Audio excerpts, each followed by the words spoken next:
dari TK Tunas Harapan, Kecamatan Pulau Laut Utara, Kabupaten Kota Baru. Di sini saya akan mengambil judul penerapan bahasa dengan menyanyi dan bahasa sehari-hari di TK Tunas Harapan.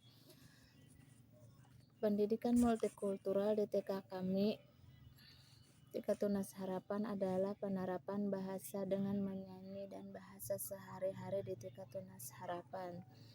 Multikultural adalah sebuah konsep yang merujuk pada keberagaman budaya dalam masyarakat di mana berbagai kelompok etnis, agama, suku, dan nilai-nilai kehidupan berdampingan dan diakui sebagai realita yang kaya, bukan sebagai hambatan, dengan tujuan utama menciptakan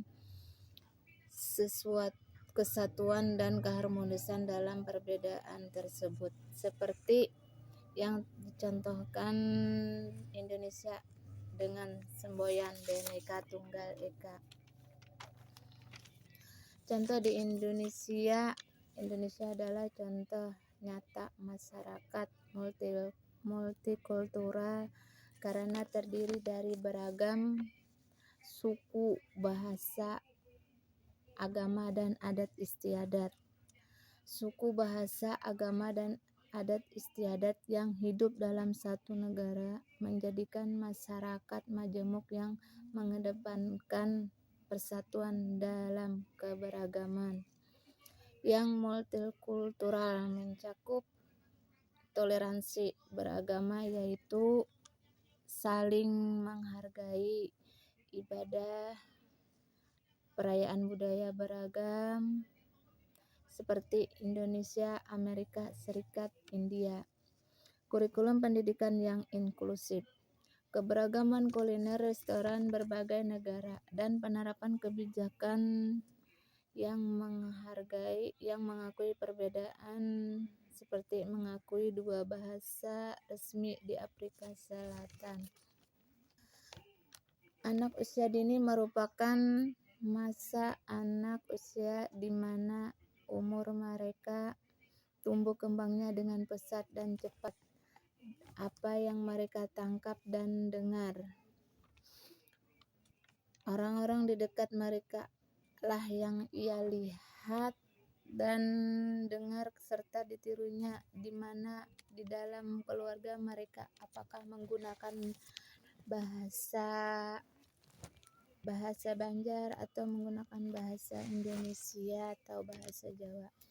Di sini saya akan memperkenalkan di mana TK Tunas Harapan menggunakan bahasa Indonesia sebagai bahasa pemersatu dari 2 bahasa, yaitu bahasa Banjar dan bahasa Jawa, di mana ketika guru mengajar menggunakan bahasa Indonesia karena kebiasaan di TK Tunas Harapan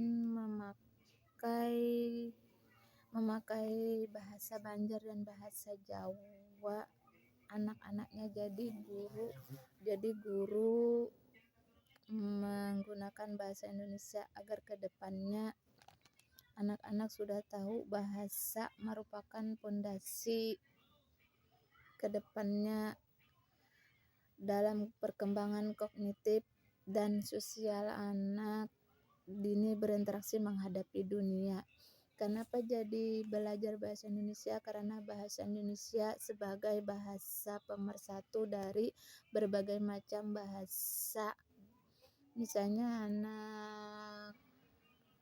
anak yang bahasanya Jawa belum tentu mengerti semuanya. Sebaliknya juga begitu, orang Banjar belum tentu mengerti dan paham dengan menggunakan bahasa Indonesia. Ada berbagai macam bahasa yang saya sebutkan tadi, itu bahasa Jawa, Banjar, di mana dalam kehidupan sehari-hari kadang-kadang orang tuanya itu memakai bahasa daerahnya masing-masing, kan tetapi jarang digunakan walaupun ada. Ketiga, bahasa tersebut membawa nilai-nilai dari budaya masyarakat masing-masing yang menggunakannya. Saat anak belajar bahasa, anak TK Tunas Harapan juga mengenal tradisi cara menghargai perbedaan bahasa yang berbeda-beda. Ini membuat anak menjadi pribadi yang tumbuh kembang yang kuat dan rasa hormat dalam menghargai perbedaan bahasa. Anak juga belajar dunia ini luas serta penuh dengan warna dan saling menghargai sejak usia dini. Jadi bahasa sangat penting untuk anak usia dini karena dapat membuka peluang global usia dini. Dengan wawasan yang lebih luas, anak dapat menambah pengetahuannya. Cara menerapkan bahasa pada anak usia dini di TK Tunas Harapan dengan bahasa anak sehari-hari di rumah itu bagaimana dia, apakah bahasa Banjar atau bahasa Jawa daerah mereka masing-masing sehari-hari. Jadi kehidupan sehari-hari anak bisa memakai bahasa Indonesia dan bisa bernyanyi memakai bahasa Indonesia. Dengan dari di sini anak bisa belajar bahasa dari bahasanya masing-masing, jadi bahasa Indonesia pemersatunya. Demikianlah multikultural TK Tunas Harapan. Saya akhiri dengan ucapan wassalamualaikum warahmatullahi wabarakatuh.